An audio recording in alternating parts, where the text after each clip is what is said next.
12 PM से 12 AM में कितने चक्कर लगाएंगे? 1 घंटे में 1 चक्कर लगाती है मिनट की सुई। तो यहाँ पे सुबह के 12 से रात के 12, 12 घंटे हो गए ना, तो कितने चक्कर लगाओगे? 12।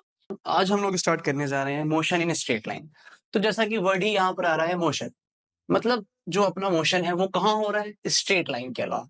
आइदर मोशन जो है वो एक्स एक्सिस में होगा, आइदर अलोंग वाई एक्सिस और आइदर अलोंग जेड एक्सिस। मतलब एक ही फिक्स डायरेक्शन में मोशन हो रहा है, एक ही लाइन के अलोंग, उसको अपनों को पढ़ना है। ठीक है जी। तो यहाँ पे सबसे पहला वर्ड जो हमारे पास आता है वो है डिस्टेंस। डिस्टेंस क्या है? 9th क्लास में भी आप लोग अच्छे खासे अवेयर हो गए इस बात से। डिस्टेंस क्या है कि जो भी एक्चुअल पाथ कवर हो रहा है किसी भी दो पॉइंट के बीच का, वो उसका क्या कहलाएगा? डिस्टेंस। अब उसी में एक नया वर्ड ड्राइव होके आता है, दैट इज डिस्प्लेसमेंट। सबसे पहले डिस्प्लेसमेंट की जो सिंपलेस्ट फॉर्म है उसको समझते हैं। डिस्प्लेसमेंट क्या है? किसी भी इनिशियल और फाइनल पॉइंट के बीच का जो सबसे शॉर्टेस्ट पाथ पॉसिबल हो सकता है उसको हम डिस्प्लेसमेंट कहते हैं। अच्छा, अब एक बात ध्यान रखना कि डिस्प्लेसमेंट जो है अपना डिस्टेंस ही है, कुछ और नहीं है। अगर मैं इस कॉर्नर से उस कॉर्नर तक ट्रेवल करता हूं तो जाने के कई रास्ते हैं कि मैं स्ट्रेट निकल जाऊं या फिर जो मैं है बाउंड्री के अलोंग मूव करके यहां तक पहुंचूं। तो दोनों ही केस में मैंने डिस्टेंस ट्रेवल किया। लेकिन जो सबसे छोटा वाला पाथ होगा, जो सबसे छोटा डिस्टेंस होगा, उसको एक नया नाम दे दिया गया, डिस्प्लेसमेंट। तो डिस्प्लेसमेंट भी एक डिस्टेंस ही है, उसके पास कुछ खासियत है। क्या? देखते हैं। आइए, सपोज करते हैं कि एक पर्सन है, वो फिलहाल आपका ए पॉइंट पर है, उसको मूव करके यहां से पॉइंट बी पर जाना है। उसके पास दो रास्ते हैं, या तो वो इसको स्ट्रेट क्रॉस कर ले या फिर वो फ्लाईओवर के थ्रू ए से बी पॉइंट तक जाता है। ऑलराइट, तो आइए समझते हैं इन दोनों में बहुत अच्छा, बहुत बेहतरीन डिफरेंस आने वाला है। मैं अभी ए पॉइंट पर हूं, मैं ए पॉइंट पर खड़ा हूं, मेरे को जाना बी पॉइंट पर है। अभी जाना है फ्लाईओवर के थ्रू। तो अभी आप मेरे को बताओ, अगर मैं इस पॉइंट पर हूं, जाना मुझे बी पॉइंट पर है, तो मेरा जो एफर्ट है, जो मेरा डायरेक्शन है मोशन का, वो अलोंग दिस डायरेक्शन होना चाहिए। ऑब्वियस सी बात है, मैं अभी ऊपर चढ़ूंगा ना। जब मैं यहाँ पहुंचा, जाना मुझे बी पर है, तो हम कहाँ जाएंगे? अब छेद करके तो निकल नहीं जाएंगे, हम फिलहाल कहाँ मूव करेंगे? इस तरफ मूव करेंगे। अगर हम अपने टॉप पे पहुंच जाएंगे, जाना अभी भी बी पर ही है, तो फिलहाल हमारी मोशन का डायरेक्शन कहाँ होगा? Along straight line, along tangent, बिल्कुल स्ट्रेट मूव करेंगे। जब हम यहाँ पहुंचेंगे, जाना बी पर है, हमारे मोशन का डायरेक्शन कहाँ होना है? कुछ इस तरफ। तो आप देख सकते हो कि जब मैं फ्लाईओवर के थ्रू गया तो बार बार डायरेक्शन मेरे मोशन की चेंज हो रही है। लेकिन अगर मैं शॉर्टेस्ट पाथ से ट्रेवल करता हूं, मैं पॉइंट ए पर हूं, मेरे को पॉइंट बी पर जाना है, शॉर्टेस्ट पाथ से मैं कहां मूव करूंगा? सामने की तरफ। मैं यहां पहुंचा, मुझे बी जाना है, कहां मूव करूंगा? सामने की तरफ। यहां पहुंचा, बी पर जाना है, कहां मूव करूंगा? सामने की तरफ। तो आप डिफरेंस देख सकते हो कि जो शॉर्टेस्ट पाथ है वहां पर आपके मोशन की डायरेक्शन चेंज नहीं हो रही, लेकिन उसके अलावा जो दूसरा पाथ आपको मिल रहा है, फ्लाईओवर से जा रहे हो, तो बार बार डायरेक्शन चेंज हो रही है। तो ये एक स्पेशल बात है जो डिस्प्लेसमेंट को, जो कि हमें मजबूर करती है कि हम डिस्टेंस को एक नया नाम दें, उस शॉर्टेस्ट डिस्टेंस को अब एक नया नाम दें। क्यों? क्योंकि उसके पास एक फिक्स डायरेक्शन है। तो हमने उस शॉर्टेस्ट डिस्टेंस को क्या नया नाम दिया जी? डिस्प्लेसमेंट। तो ध्यान क्या रखना है, डिस्प्लेसमेंट भी एक डिस्टेंस ही है, कुछ और नहीं है। Displacement is itself a distance, लेकिन वो सबसे शॉर्टेस्ट है। प्लस इंपॉर्टेंट क्या है? It has direction. उसके पास एक फिक्स डायरेक्शन होता है, उसके पास डायरेक्शन होता है, जिसकी वजह से वेक्टर्स में आप लोगों ने देखा होगा कि जो भी क्वांटिटी जिसके पास डायरेक्शन होती है उसको हम वेक्टर कहते हैं। तो इसी वजह से हम कहेंगे कि हमारा डिस्प्लेसमेंट जो है वो वेक्टर क्वांटिटी है।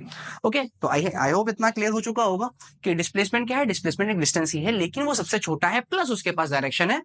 तो उसको, उस डिस्टेंस को अपना नया नाम देंगे डिस्प्लेसमेंट। एक और खास बात, डिस्प्लेसमेंट जो है इस बात पे डिपेंड नहीं करता कि आप कहां से कहां मूव कर रहे हैं। चाहे मैं फ्लाईओवर के थ्रू जाऊं, चाहे सपोज करो यहाँ पे बराबर में कोई रिवर है, उससे तैर के मैं ऐसे भी जाता हूं, मैटर नहीं करता। डिस्प्लेसमेंट जो होगा वो सिर्फ क्या होगा? इनिशियल और फाइनल पॉइंट के बीच का जो शॉर्टेस्ट पाथ है वो आपका डिस्प्लेसमेंट कह रहा है। ठीक है, तो डिस्प्लेसमेंट पाथ पे डिपेंड नहीं करता, डिस्प्लेसमेंट सिर्फ किस पे डिपेंड करेगा? इनिशियल और फाइनल पॉइंट पे। हम क्या करेंगे? इनिशियल फाइनल पॉइंट को ज्वाइन कर देंगे, तो जो हमारे पास लेंथ आएगी बीच की शॉर्टेस्ट, उसी को हम डिस्प्लेसमेंट कहते हैं। तो ये डिस्प्लेसमेंट और डिस्टेंस की छोटी सी कहानी थी। अब आइए डिस्प्लेसमेंट के फॉर्मूले पे जाते हैं कि अगर कोऑर्डिनेट्स वाले क्वेश्चन चल रहे हो तो वहां पर अपनों को डिस्प्लेसमेंट कैसे निकाले। जनरली तो हम निकाल सकते हैं, कैसे निकाल सकते हैं? तो भाई इसको समझने के लिए हम एक एग्जांपल करते हैं। एग्जांपल लेता हूं कि हमारे पास कोई गार्डन है जिसकी सारी साइड्स मैं ले रहा हूं, सपोज कर लेते हैं 10 मीटर। ऑलराइट, तो ए बी सी डी अपनों ने पॉइंट्स को नाम दे दिया। अज्यूम कर लेते हैं एक डॉग है, वो क्या करता है? 10 seconds to cross each side. वो हर साइड को क्रॉस करने के लिए आपका 10 सेकेंड ले रहा है। मैं कह रहा हूं कि मोशन उसने स्टार्ट किया पॉइंट ए से। ठीक है, अब आप मेरे को बताओ कि आफ्टर 30 सेकेंड्स उसका डिस्टेंस क्या हो जाएगा और जो उसका डिस्प्लेसमेंट क्या हो जाएगा। ठीक है, तो डिस्टेंस कितना होगा 30 सेकंड के बाद कहाँ पहुंचेगा? 10 20 30 पॉइंट डी पर। तो जब पॉइंट डी पर पहुंचेगा तो डिस्टेंस कितना हो गया? 30 मीटर। बट अगर मैं पूछूं आपसे डिस्प्लेसमेंट, तो डिस्प्लेसमेंट कितना होगा? इनिशियल कैसे निकालना है? इनिशियल पकड़ना है, फाइनल पकड़ना है, दोनों को ज्वाइन कर देना है, बस डिस्प्लेसमेंट का और कोई मेथड नहीं है इसके अलावा। ठीक है जी, तो डिस्प्लेसमेंट कितना हो जाएगा अपना इस केस में? डिस्प्लेसमेंट कितना हो गया? 10 मीटर। ठीक है, अगर मैं आपसे पूछूं कि आफ्टर 30 + 40 70 सेकेंड, अगर मैं आपसे पूछूं आफ्टर 70 सेकेंड उसका डिस्टेंस और डिस्प्लेसमेंट, डिस्प्लेसमेंट डी शॉर्ट में लिख रहे हैं, तो आफ्टर 70 सेकेंड वो कहाँ पहुंचेगा? देखते हैं, 10 20 30 40 50 60 70, फिर से कहाँ पे आ गया? पॉइंट डी पर अगेन। तो टोटल डिस्टेंस कितना हो जाएगा उसका? 70 metre. But now what about displacement, कैसे निकालेंगे? फाइनल कहाँ पहुंच गया? पॉइंट डी पर ना। तो डिस्प्लेसमेंट के लिए अपने को क्या करना है? इनिशियल पकड़ना है, फाइनल पकड़ना है, ज्वाइन कर देना है, उसके बीच की जो लेंथ आएगी वही अपना डिस्प्लेसमेंट है। तो डिस्प्लेसमेंट इस केस में भी कितना आया? 10 मीटर। तो यहां पर आप देखो, ये मैंने स्टेटमेंट लिखी थी कि डिस्प्लेसमेंट जो है पाथ पे डिपेंड नहीं करता, वो सिर्फ इनिशियल और फाइनल पोजीशंस पर डिपेंड करता है। यहां पर भी डिस्प्लेसमेंट कितनी थी जी? 10 मीटर। यहां भी डिस्प्लेसमेंट कितनी आ रही है जी? 10 मीटर। क्यों? क्योंकि इनिशियल और फाइनल पॉइंट अपना सेम है, लेकिन पाथ का तो फर्क आ गया ना। अगर आप यहाँ पे देखोगे तो कितना चक्कर लगा इसने? इसने एक चक्कर 1.5 चक्कर से भी ज्यादा चक्कर लगाया है। तो डिस्टेंस तो चेंज हो रहा है क्योंकि वो पाथ पे डिपेंड करेगा, लेकिन डिस्प्लेसमेंट चेंज नहीं होगा क्योंकि डिस्प्लेसमेंट अपना इंडिपेंडेंट ऑफ पाथ होता है। तो आई होप आपको डिस्टेंस और डिस्प्लेसमेंट में डिफरेंस क्लियर हो गया होगा। ठीक है, तो आइए कुछ और अच्छे एग्जांपल्स देखते हैं डिस्प्लेसमेंट और डिस्टेंस के ऊपर।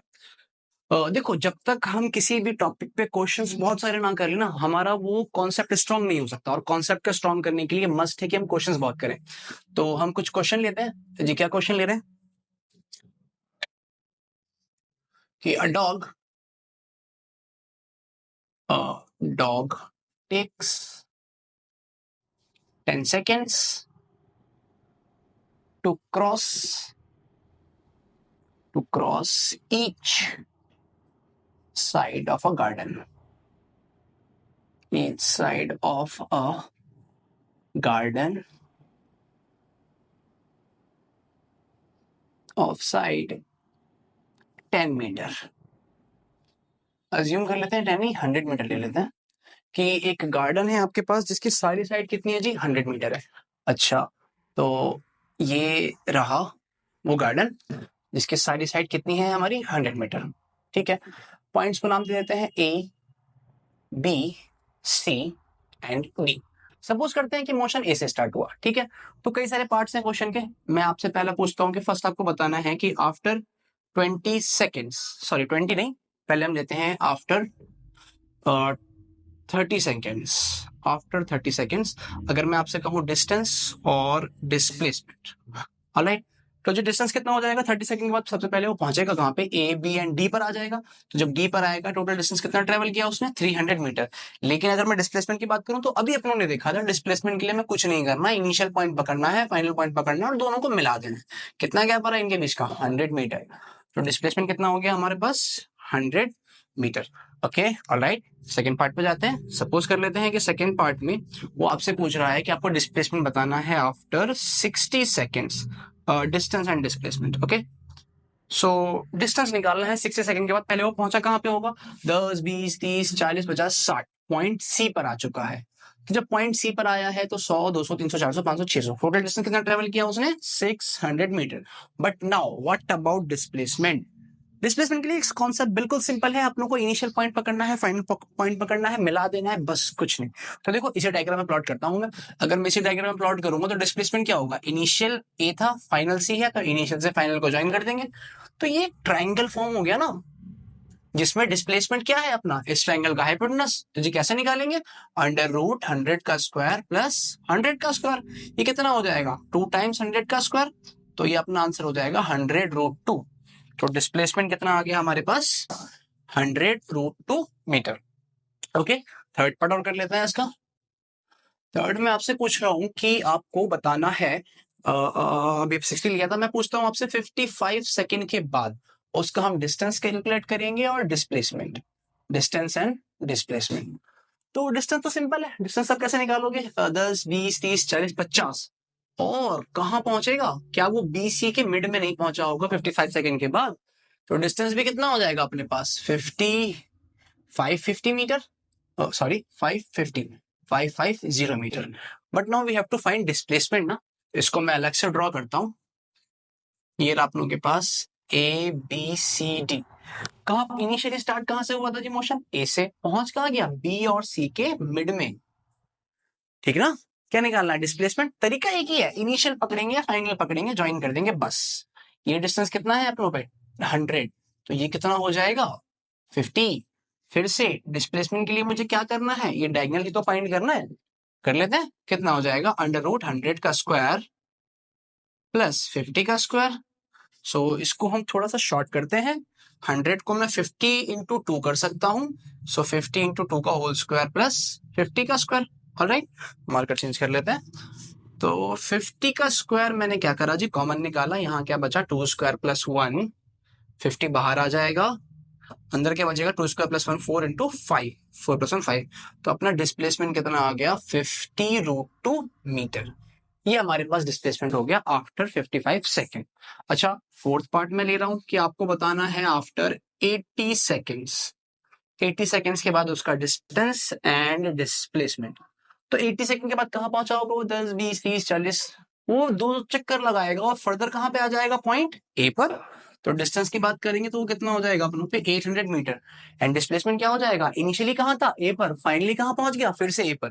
तो डिस्प्लेसमेंट कितना हो जाएगा अपना? 0 मीटर। आई होप कि आपको क्लियर है।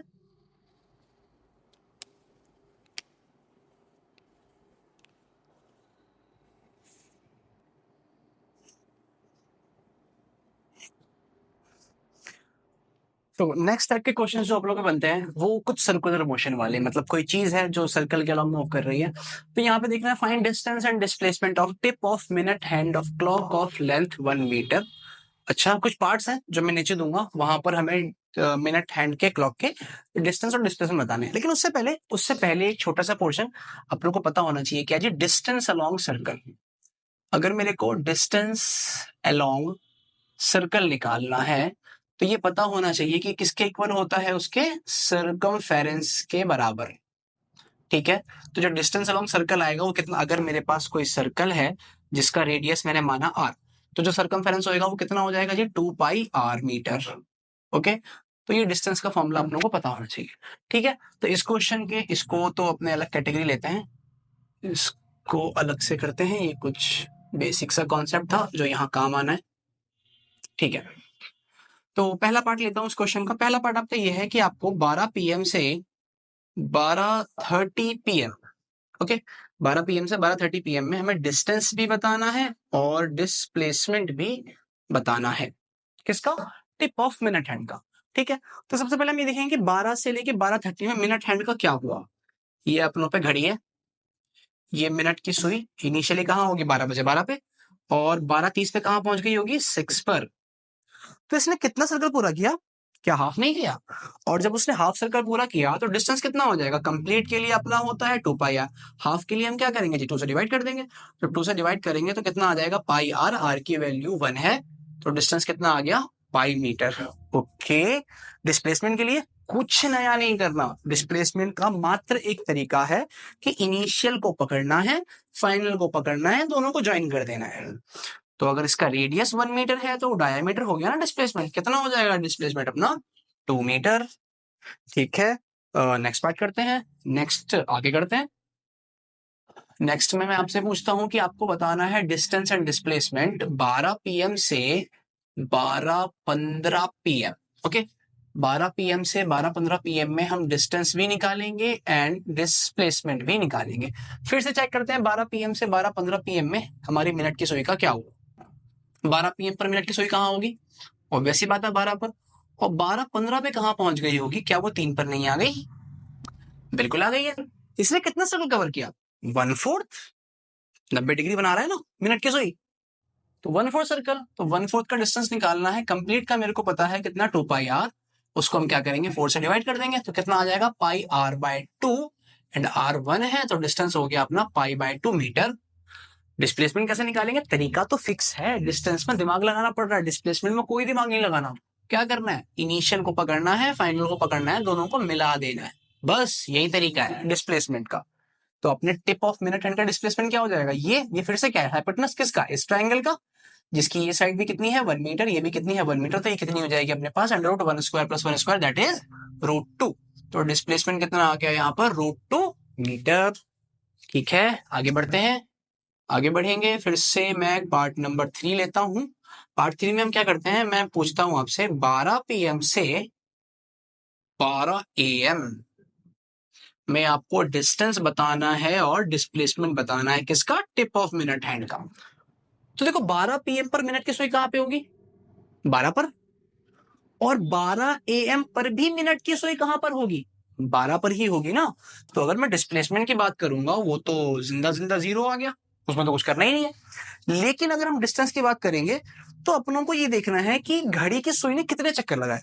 यहाँ पे हाफ लगाया था तो 2 से डिवाइड किया, वहां पे 1/4 किया था 4 से डिवाइड किया। यहाँ चेक करना है कि 12 AM से 12 PM से 12 AM में कितने चक्कर लगाएंगे। 1 घंटे में 1 चक्कर लगाती है मिनट की सुई, तो यहाँ पे सुबह के 12 से रात के 12 घंटे हो गए ना, तो कितने चक्कर लगाए होगे 12। तो डिस्टेंस कितना हो जाएगा आपके पास 12 इंटू 2πr, R1 पुट करेंगे that is 24 pi metre. So I hope ये क्लियर है आपको। ठीक है जी, फोर्थ पार्ट और कर लेते हैं। फोर्थ में मैं आपसे क्या पूछ रहा हूं कि आपको बताना है 12 PM से 1:45 AM। ओके, 12 PM से 1:45 AM में आपको डिस्टेंस एंड डिस्प्लेसमेंट बताना है।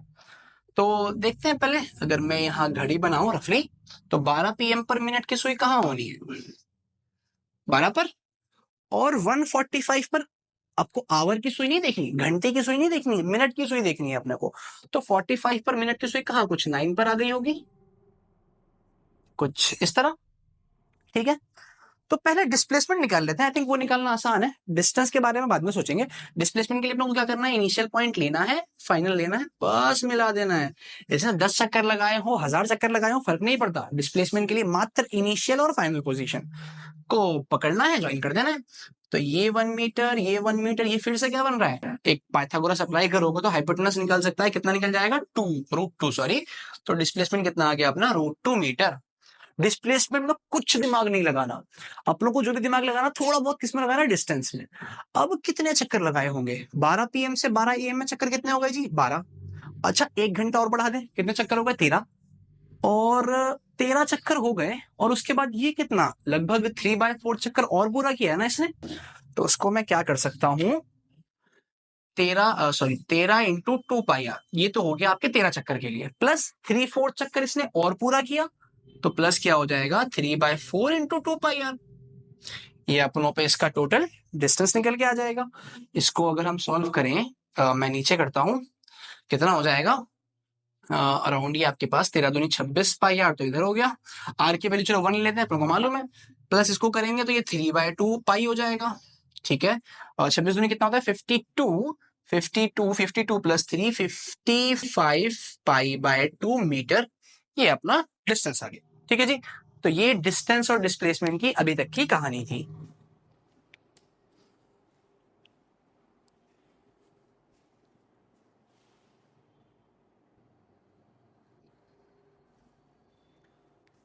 तो डिस्टेंस और डिस्प्लेसमेंट कवर करने के बाद हम और आगे मूव करते हैं। अगला अपना टॉपिक है स्पीड। देखो स्पीड क्या है, फॉर्मूला अपनों को याद होता है डिस्टेंस बाय टाइम। थोड़ा सा समझते हैं।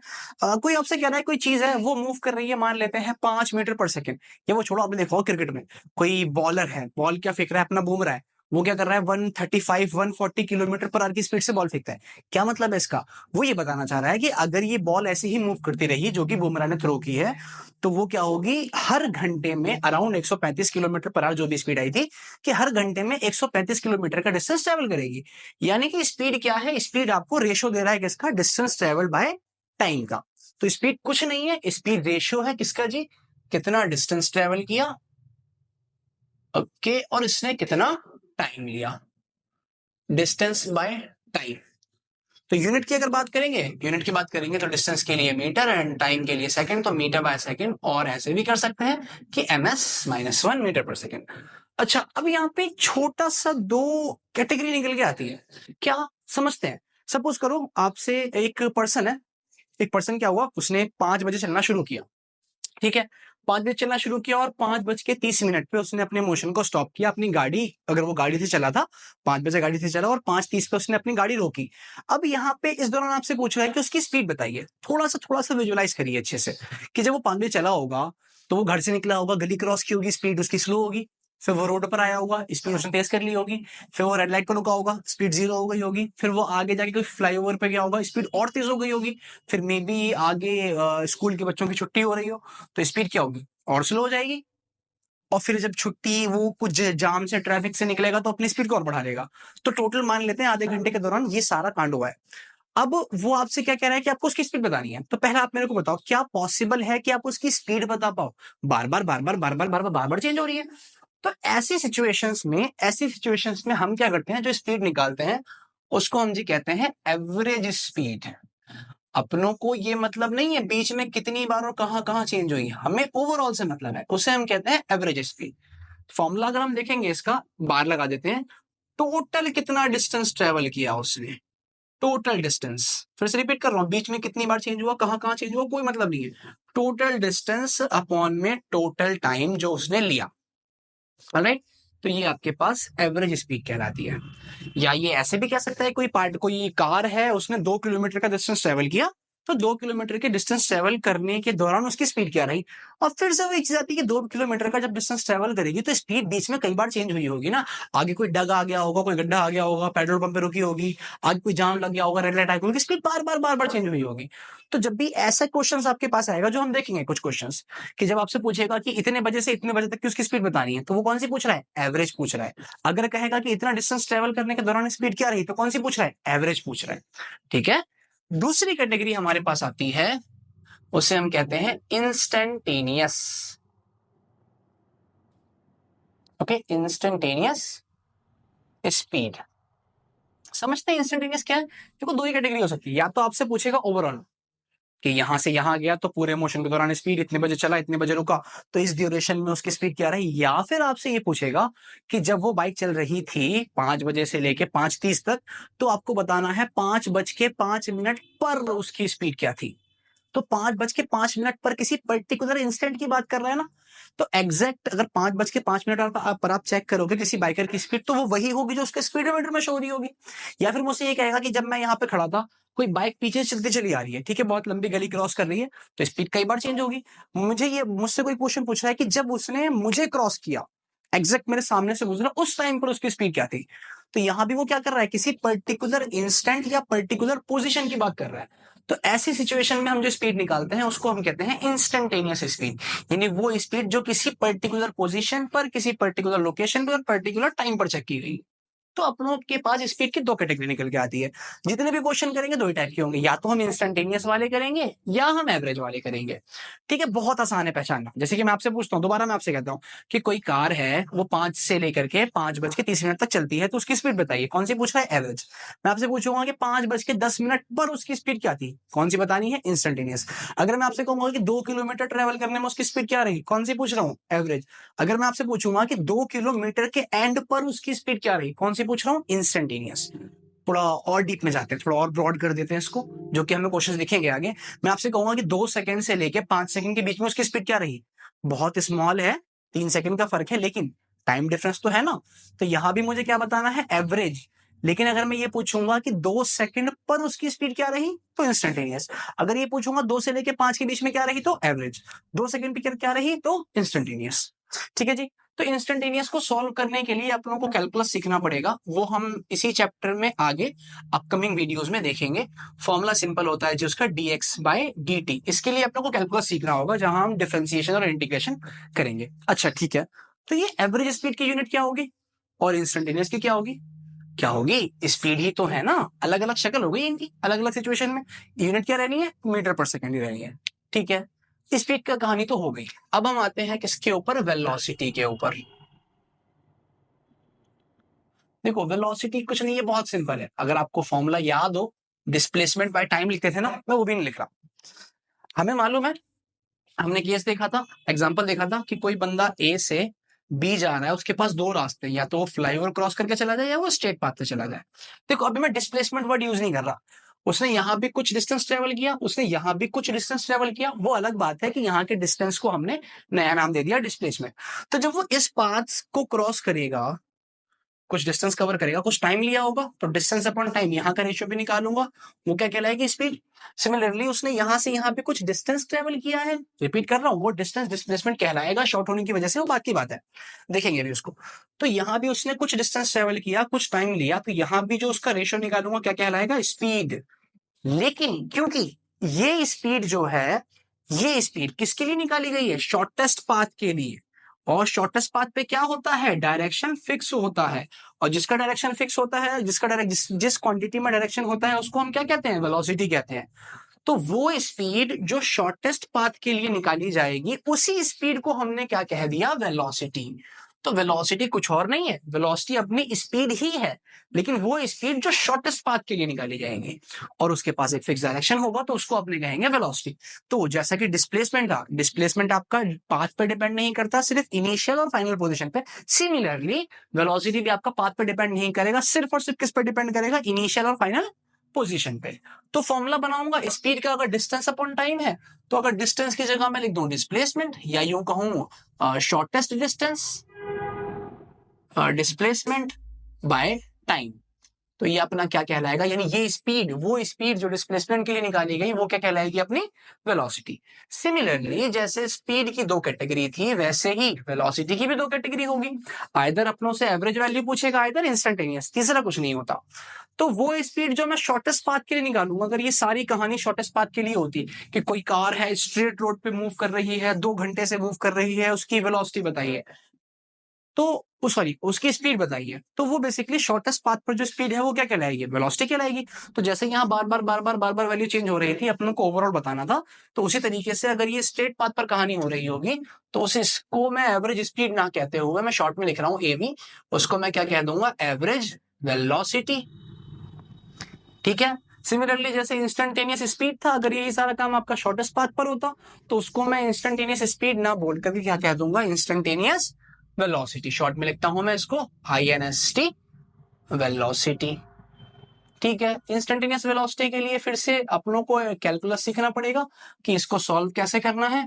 एवरेज वेलोसिटी का बहुत सिंपल है, V बार से हम लिखेंगे। जैसे यहाँ टोटल डिस्टेंस आया था, वैसे यहाँ पे अपना आ जाएगा total displacement, total displacement by total time taken, T.T short में लिख रहा हूँ, मल्टीप्लाई मत कर देना इसको, टोटल टाइम शॉर्ट में लिखा है। ठीक है। अब डिस्प्लेसमेंट का एक और फॉर्मूला होता है, delta x is equals to x2 minus x1। ये भी डिस्प्लेसमेंट का एक फॉर्मूला होता है, ये मैंने आपको नहीं बताया क्योंकि अभी हमने इस पर न्यूमेरिकल्स नहीं किए हैं, इसको मैंने अवॉइड किया है अभी तक। लेकिन आप समझते हैं कि डिस्प्लेसमेंट को डेल्टा एक्स लिखते हैं, इसका फॉर्मूला x2 माइनस x1 होता है। कैसे, बहुत सिंपल है। मान लेते हैं आपका कोई फ्रेंड है, यहाँ पर ओरिजिन पर खड़ा है, राइट, और ये रही आपकी एक्सेस, एक्स एक्सेस। आप जो हो अभी यहाँ पे पिद्दे से आप हो, ये 1 है, ये 2 है, 3 4 5, तो 3 4 5। ठीक है। मान लेते हैं कि ये बंदा अभी यहां से मूव करके यहां चला जा रहा है। ठीक है। अब जब ये बंदा यहां से मूव करके जा रहा है, ठीक है, ये आपके हाथ कहाँ चलेगा यार, ये आपके हाथ है, ये आपका फ्रेंड है। चलो मैं बोल रहा हूँ कि मैं हूं, ये मेरा फ्रेंड है पिद्दी सा साहिल। ठीक है। अब ये साहिल क्या करता है, 2 से 5 तक जाता है। अब जब ये 2 से 5 तक जाएगा, मेरे को उसका डिस्प्लेसमेंट बताना है, तो कैसे बताऊंगा मैं, यहां से यहां का जो गैप होगा, या यूं कहूं जो इनिशियल और फाइनल पॉइंट को मैं ज्वाइन कर दूंगा, तो वही तो मेरा डिस्प्लेसमेंट कहलाएगा ना। तो इसको मैंने कैसे निकाला होगा, अगर अब मैं यहाँ से आपसे पूछूं, तो आप मेरे को कह दोगे, देखिए कि यार ये 1 2 3 का गैप आ रहा है, तो डिस्प्लेसमेंट कितना हो गया, 3 हो गया। तो बेसिकली मैं इसको ऐसे भी तो कह सकता हूँ ना कि ये 5 पर पहुंच गया, तो ये मेरा फाइनल पोजीशन हो गया x2, और 2 से गया था, ये मेरा इनिशियल पोजीशन हो गया x1। तो अगर मैं x2 में से x1 को माइनस कर दूं, 3 आ जाएगा। तो यही हमारा क्या हुआ, डिस्प्लेसमेंट का फॉर्मूला निकल के आ गया, that is x2 minus x1। कोई बहुत बड़ी डील नहीं है, बहुत सिंपल है। डिस्प्लेसमेंट समझना है, ये फॉर्मूला तो कोई नहीं निकल जाता है। ठीक है। तो आई होप यहां तक आपको कोई भी दिक्कत नहीं होगी। इस पे कुछ क्वेश्चंस देखेंगे बाद में, जब हम वेलोसिटी के न्यूमेरिकल्स में आएंगे, तो हम इस फॉर्मूले में भी क्वेश्चन देखेंगे। बट ये कोई नई चीज नहीं है, जब हमने शॉर्टेस्ट पाथ पढ़ा था, इनिशियल फाइनल ज्वाइन करना है, और मिला देना है, तो ये भी वहीं से आया है, जो कि फॉर्मूला बन गया अब। ठीक है। तो खैर हम यहाँ पर थे क्या, कि एवरेज वेलोसिटी का फॉर्मूला मैंने डिस्प्लेसमेंट बाय टाइम लिखा, मैं ये भी लिख सकता हूँ क्या, टोटल डिस्प्लेसमेंट को डेल्टा एक्स से, और टोटल टाइम को मैं डेल्टा टी या सिंपल टी ही कर दे रहे हैं, टोटल टाइम ही लिख दे रहे हैं। Okay. Alright, so I hope आपको यहाँ तक की कहानी पूरी क्लियर होगी। ठीक है जी, इतना करिए फिर हम आगे बढ़ते हैं।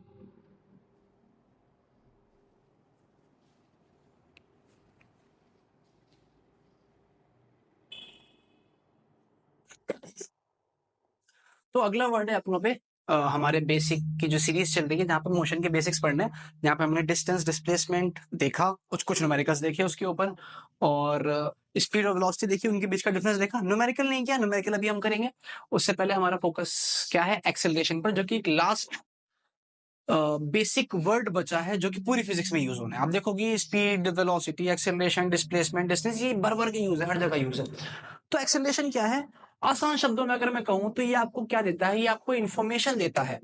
इन्फॉर्मेशन था किसके बारे में, इन्फॉर्मेशन था change of velocity with time, यानी टाइम के साथ साथ वेलोसिटी में कैसा चेंज आ रहा है उसके बारे में इन्फॉर्मेशन देता है, कि वेलोसिटी टाइम के साथ साथ बढ़ रही है, घट रही है, या कोई चेंज नहीं आ रहा। ठीक है, बट अपने जो इसकी एक्चुअल डेफिनेशन देखेंगे, वो डेफिनेशन हम देखेंगे उससे पहले मैं एक बात बताता हूँ कि यहाँ पे लिखा है change of velocity with time. ठीक है, तो कहीं पर अगर कोई चीज लिखी होती है ना चेंज विद टाइम, अगर कहीं पर आपके पास लिखा है चेंज विद, मुझे इसको अलग करना चाहिए, अगर कहीं पे आपके पास कोई चीज लिखी है, मैं इसको नोट में कर रहा हूं, क्या जी, कि change with time, change with time, अगर कोई चीज टाइम के साथ साथ चेंज होती है तो उसके लिए अपने जो फिजिक्स में वर्ड यूज करते हैं, या केमिस्ट्री में भी, वो हम करते हैं rate of change. Rate of change, change with time के लिए अपने क्या वर्ड यूज करते हैं, रेट ऑफ चेंज। मतलब कोई चीज अगर टाइम के साथ साथ चेंज हो रही है तो वहां पे मैं रेट ऑफ चेंज वर्ड भी यूज कर सकता हूँ। ठीक है, तो यहां पर हमारे पास टाइम के साथ साथ क्या चेंज हो रहा है, वेलोसिटी चेंज हो रही है। तो इसकी जो बुकिश डेफिनेशन निकल के आती है वो ये आती है कि it is the rate of change of velocity. Rate of change किसका रेट ऑफ चेंज देता है, वेलोसिटी का। So it is rate of change of velocity, ये हमारी बुक की डेफिनेशन निकल के आती है। इसको थोड़ा सा हम बांट देते हैं। ओके, ठीक है, तो फिर से अगर मैं बात करूं किसकी, एक्सेलरेशन की। ऑलराइट, हम एक्सेलरेशन पर हैं, तो क्योंकि मेरे को मालूम है एक्सेलरेशन क्या दे रहा है, वेलोसिटी में टाइम के साथ साथ चेंज में इंफॉर्मेशन दे रहा है। तो अगर मैं एवरेज वेलोसिटी का चेंज निकालूंगा टाइम के साथ साथ, तो वो मेरा क्या कहलाएगा, एवरेज एक्सेलरेशन कहलाएगा। ओके, शॉर्ट में लिख रहे हैं एवी एक्सेलरेशन। और इसका फॉर्मूला क्या बन जाएगा, डायरेक्ट ध्यान रखेंगे कि final velocity minus initial velocity upon में टोटल टाइम। अच्छा, आपने कहीं फॉर्मूला देखा होगा, वहां आपने T2 माइनस T1 लिखा देखा होगा। ठीक है, T2 माइनस T1 ये बेसिकली वही चीज है। टोटल टाइम का मतलब क्या, T2 माइनस T1 को समझो। अगर मैं कह रहा हूँ कि कोई मोशन है, वो सपोज कर लेते हैं 2 बजे स्टार्ट हुआ, राइट, और 2 बजे से लेके कब तक हुआ, वो 2 बज के 10 मिनट तक हुआ। तो ये मेरे पास क्या हो गया, ये मेरा हो गया T2, ये मेरे पास क्या हो गया, ये मेरा हो गया T1। तो फॉर्मूला अगर मैं T2 माइनस T1 लगाना चाहूँ तो मुझे मालूम है फाइनली 10 मिनट ही तो आना है। ठीक है, तो ये T2 T1 याद ना रख करके सीधा आप उसका गैप याद रखेंगे, जिसको हम कह रहे हैं total time. Total time 10 minute लगे उसको। ठीक है, क्यों, क्योंकि T2 माइनस T1 ना मतलब एक लिटिल बिट कंफ्यूजिंग है। जब कुछ अच्छे क्वेश्चंस आते हैं ना, तो वहां पे हम थोड़ा सा फंस जाते हैं। जब हम एवरेज वेलोसिटी का क्वेश्चन करेंगे कि मोशन को हम 3 पार्ट में बांटेंगे, 2 पार्ट में, तो वहां पे थोड़ा सा प्रॉब्लम क्रिएट करेगा। उससे बेटर है कि हम क्या याद रखेंगे, टोटल टाइम। ठीक है जी, अब सिमिलरली मैंने कहा कि अगर मैं एवरेज वेलोसिटी में चेंज निकाल रहा हूँ टाइम के साथ साथ, तो वो एवरेज एक्सेलरेशन कहलाएगा। और अगर मैं इंस्टेंटेनियस वेलोसिटी में टाइम के साथ साथ चेंज निकालता हूँ, तो वो अपना इंस्टेंटेनियस एक्सेलरेशन कहलाएगा। इसका फॉर्मूला भी क्या होगा, a is equals to dv by dt। इसके लिए भी अपनों को कैलकुलस देखनी है, वो हम देखेंगे। फिलहाल इसको अभी हम अवॉइड करते हैं कि कैसे न्यूमेरिकल्स देखने हैं, इसके न्यूमेरिकल्स कैसे करने हैं उसको करेंगे बाद में। ठीक है जी, यूनिट की बात करें तो यूनिट क्या हो जाएगी, वेलोसिटी के लिए अपनी यूनिट क्या होती है, वेलोसिटी के लिए अपनी यूनिट होती है मीटर पर सेकंड। ओके, और नीचे एक और टाइम बैठा हुआ है, उसका एक और सेकंड। तो ये यूनिट क्या हो गई अपनों में, मीटर पर सेकंड स्क्वायर, किसकी, एक्सेलरेशन की। ठीक है, इसमें कुछ नोट पॉइंट्स अपनों को ध्यान रखने हैं जो कि न्यूमेरिकल्स में डायरेक्ट यूज करने होंगे। क्या मैं कह रहा हूं, इफ जो V2 है ग्रेटर देन V1 है, ठीक है, इस फॉर्मूले में अपना V2 V1 से बड़ा है, तो ऑब्वियस सी बात है ये वैल्यू बड़ी है, छोटी, एक्सेलरेशन क्या आना है, पॉजिटिव आना है। तो इस केस में एक्सेलरेशन अपना क्या आ जाएगा, पॉजिटिव। तो अब ध्यान रहे, ये चीज नहीं गिवन होगी एक्सेलरेशन पॉजिटिव है। एक्सेलरेशन पॉजिटिव होने का मतलब क्या है कि वेलोसिटी टाइम के साथ साथ बढ़ती चली जा रही है, अपनों को ये पॉजिटिव देख के पहचान जाना है। ठीक है, अगर मैं आपसे कह रहा हूं कि इफ जो V2 है वो लेस देन V1 है, तो देखो अगर v2 छोटा हो जाएगा v1 बड़ा, तो इसका जो हम सब्ट्रैक्शन करेंगे क्या आएगा, नेगेटिव आएगा। तो इस केस में एक्सेलरेशन क्या हो जाएगा अपना, नेगेटिव। तो अब ध्यान रखेंगे ये v2 less than v1 question में नहीं लिखा होगा, क्वेश्चन में नेगेटिव एक्सेलरेशन आ रहा होगा। और नेगेटिव एक्सेलरेशन का मतलब क्या होगा, हमें पता होना चाहिए कि वेलोसिटी जो है उस ऑब्जेक्ट के टाइम के साथ साथ डिक्रीज हो रही है। और इसके लिए जो हम वर्ड यूज करेंगे क्वेश्चन में मोस्ट ऑफ टाइम्स, वो आएगा आपके पास रिटार्डेशन या डी एक्सेलरेशन। किसके लिए जी, नेगेटिव एक्सेलरेशन के लिए। ठीक है। थर्ड और इंपॉर्टेंट, इफ मैं कहूं कि v2 और v1 बराबर हैं, तो एक्सेलरेशन कितना आ जाएगा बताइए। अगर v2 v1 बराबर होंगे तो इनका सब्ट्रैक्शन क्या आएगा, जीरो। एक्सेलरेशन कितना आ गया इस केस में, जीरो। ये बहुत इंपॉर्टेंट है। ऐसे मोशन को, जिस मोशन में वेलोसिटी कांस्टेंट हो, स्पीड कांस्टेंट हो, चेंज ना हो रही हो और एक्सेलरेशन जीरो आए, तो ऐसे मोशन को हम कहते हैं यूनिफॉर्म मोशन। ओके। सो यूनिफॉर्म मोशन क्या है, वो मोशन जो कांस्टेंट स्पीड के साथ हो रहा हो। v2 v1 होने का बराबर क्या है कि मतलब v2 v1 बराबर होने का मतलब क्या है कि जो वेलोसिटी या स्पीड है आपकी वो क्या है, कांस्टेंट। ठीक है। तो यूनिफॉर्म मोशन वो मोशन है जो कांस्टेंट स्पीड के साथ हो रहा होगा। तो यूनिफॉर्म मोशन की अगर हम डेफिनेशन लिखना चाहें, the motion with constant velocity, लिखेंगे हम the motion with constant velocity या स्पीड। वो मोशन जो कांस्टेंट वेलोसिटी या स्पीड के साथ हो रहा हो उसको अपने कहते हैं यूनिफॉर्म मोशन। ठीक है। तो ये हमारे जो चार बेसिक वर्ड्स हैं, बेसिकली चार नहीं पांच कहूंगा, distance, displacement, velocity, speed and acceleration, उन पांच के बारे में हमने यहाँ डीप में देख लिया। और ध्यान रहिए पूरे फिजिक्स में जगह जगह भर भर के यूज हो रहे हैं पांच वर्ड, तो इसके बारे में सब कुछ हमें जरूर पता होना चाहिए था। तो आइए इतना करते हैं,